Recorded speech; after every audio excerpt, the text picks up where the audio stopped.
নমস্কাৰ। মই এতিয়া মুখ্যমন্ত্ৰীৰ কাৰ্যালয়ত গুৱাহাটীৰ মুখ্যমন্ত্ৰীৰ কাৰ্যালয়ত বহি কাম কাজবোৰ সামৰণি মাৰিছোঁ। আজি ৰাতিপুৱা ইনফেক্ট যোৱাকালি ৰাতি মই ডিব্ৰুগড়ত আছিলোঁ।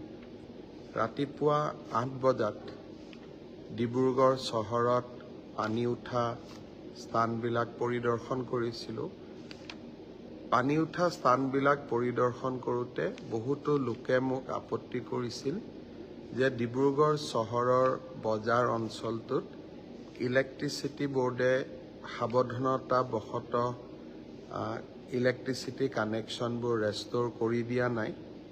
তেওঁলোকে আবেদন কৰিছিল যাতে কানেকশ্যনবোৰ আমি ৰেষ্ট'ৰ কৰি দিওঁ। মই আহিয়ে কথা পাতিছিলোঁ আৰু আজি কিছু স্থানত ইলেক্ট্ৰিচিটি বোৰ্ডে ইলেক্ট্ৰিচিটিখিনি ৰেষ্ট'ৰ কৰি দিছে বুলি মোক জনাইছে। তাৰপিছত মই খোৱাঙলৈকে গৈছিলোঁ। তাত মথাউৰি এটা ভাঙিছিলে বুঢ়ীদিহিং নদীৰ। মথাউৰিটো ভঙা অংশখিনি চালোঁ আৰু খুব সোনকালে মথাউৰিটো মেৰামতি কৰি দিয়াৰো প্ৰতিশ্ৰুতি দিলোঁ। খোৱাঙত 2টা ৰিলিফ কেম্প আছিলে, 2টা ৰিলিফ কেম্প চালোঁ। মানুহৰ লগত কথা বতৰা পাতিলোঁ। খোৱা বোৱাত মানুহখিনিয়ে অসুবিধা পোৱা নাই, কিন্তু তেওঁলোকে কাপোৰ কানিৰ ক্ষেত্ৰত বহুখিনি অসুবিধা পাই আছিল বুলি উল্লেখ কৰিছিলে। মই ডিচিক কৈছিলোঁ যে কেম্পত থকা মানুহখিনিক আমি যদি ইমিডিয়েটলি কাপোৰ দিব লাগে কিমান টকাৰ প্ৰয়োজন হ'ব। মই গুৱাহাটীলৈ ঘূৰি অহাৰ পিছত উপায়ুক্ত মহোদয়ে মোক জনালে যে 1.5 লাখ টকা হ'লে কাপোৰ কানি মানুহখিনিক দিব পৰা যাব। মই ততাতয়াকৈ মুখ্যমন্ত্ৰী সাহায্য পুঁজিৰ পৰা টকাখিনি পঠিয়াই দিলোঁ। আশা কৰিছোঁ অহাকালি খোৱাঙৰ ৰিলিফ কেম্পৰ থকা মানুহখিনিয়ে পিন্ধিবলৈ কাপোৰ পাব আৰু মই বিধায়ক চক্ৰ গগৈকো অনুৰোধ কৰি আহিছোঁ যাতে আৰু কিবা লাগিলে আমি যাতে সহায় কৰি দিব পাৰোঁ। তাৰপিছত টেঙাখাটলৈ গ'লোঁ। টেঙাখাটতো বুঢ়ীদিহিং নদীত মথাউৰি এটা ভাঙিছে। ৰাইজৰ খবৰ ল'লোঁ। টেঙাখাট কলেজত গৈ ৰিলিফ কেম্পৰ খবৰ ল'লোঁ। টেঙাখাটতো ৰাইজে মোক অভিযোগ দিছিল যে জিলা কৰ্তৃপক্ষই পানীৰ যোগান ধৰা নাই। মই ডিচিক তাতে কৈ আহিছিলোঁ যে টেংকাৰৰ ব্যৱস্থা কৰিবৰ কাৰণে, আৰু বাইদেউ এগৰাকীৰ ফোন নম্বৰ লৈ আহিছিলোঁ যে ৰাতি মই ফোন কৰি সুধিম টেংকাৰখন আহি পালে নে নাই। অলপ আগতে বাইদেউগৰাকীক মই ফোন কৰিছিলোঁ। বাইদেউগৰাকীয়ে ক'লে যে টেংকাৰ আহিছে, তেওঁলোকে পানী পাইছে। আমি টেঙাখাটৰ মথাউৰিটো যিমান সোনকালে পাৰোঁ আমি নিৰ্মাণ কৰি দিম, বনাই দিম, যাতে মানুহখিনিয়ে কষ্ট ভোগ কৰিব নালাগে।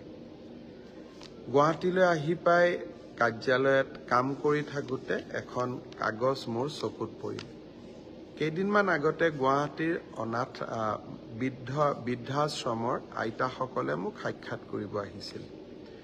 আইতাসকলে ক'লে যে বৃদ্ধাশ্ৰমত আমি থাকোঁ, আমি ৰেচন কাৰ্ডত চাউল নাপাওঁ, মোৰ আধাৰ কাৰ্ড নাই, আমাৰ বেংকৰ একাউণ্ট নাই, আমি অৰুণোদয় নাপাওঁ। মই কথাখিনি কৈ থাকোঁতেই মোৰ মনত এটা চিন্তা হৈছিলে যে এটা বৃদ্ধাশ্ৰমৰ আইতাসকলৰ যদি এইখিনি অভিযোগ আছে, তেতিয়াহ'লে গুৱাহাটীৰ আন বৃদ্ধাশ্ৰমত থকা আইতাসকলৰো ইমানেই অভিযোগ থাকিব। কামৰূপ জিলাৰ উপায়ুক্তক মই তদন্ত কৰিব দিছিলোঁ যে কিমান বৃদ্ধাশ্ৰমৰ থকা আইতাসকলৰ বেংক একাউণ্ট নাই, অৰুণোদয় নাই, ৰেচন কাৰ্ড নাই। এটা খবৰ লওক যাতে আমি গোটেই মানুহখিনিক একেলগে সহায় কৰি দিব পাৰোঁ। ডিচিয়ে মোক এটা ৰিপৰ্ট দিলে। ডিচিয়ে ক'লে যে কামৰূপ জিলাত মহানগৰ জিলাত 107 গৰাকী এনেকুৱা মহিলা বা বৃদ্ধা আছে, আই মাতৃ আছে, যাৰ আধাৰ কাৰ্ড আছে, আৰু 186 গৰাকী বৃদ্ধা আইতাৰ আধাৰ কাৰ্ড নাই। ৰেচন কাৰ্ডৰ কথা সুধিলোঁ। মাত্ৰ 26 গৰাকী আইতাৰ ৰেচন কাৰ্ড আছে, 267 গৰাকী আইতাৰ ৰেচন কাৰ্ড নাই। তাৰপিছত আমি সুধিছিলোঁ যে আয়ুষ্মান ভাৰতৰ কাৰ্ড আছে নে নাই। ডিচিয়ে মোক জনালে যে 10 গৰাকী আইতাৰ আয়ুষ্মান ভাৰতৰ কাৰ্ড আছে, 283 গৰাকী আইতাৰ আয়ুষ্মান ভাৰতৰ কাৰ্ড নাই। তাৰপিছত মই সুধিছিলোঁ অৰুণোদয় পায় নে নাপায়। ডিচিয়ে মোক জনালে যে 23 গৰাকী আইতাই অৰুণোদয় পায় আৰু 269 গৰাকী আইতাই অৰুণোদয় নাপায়। তাৰপিছত মই সুধিছিলোঁ বেংক একাউণ্টৰ কিমান আছে। ডিচিয়ে মোক খবৰ দিলে যে 62 গৰাকী আইতাৰ বেংক একাউণ্ট আছে আৰু 231 গৰাকী আইতাৰ বেংক একাউণ্ট নাই।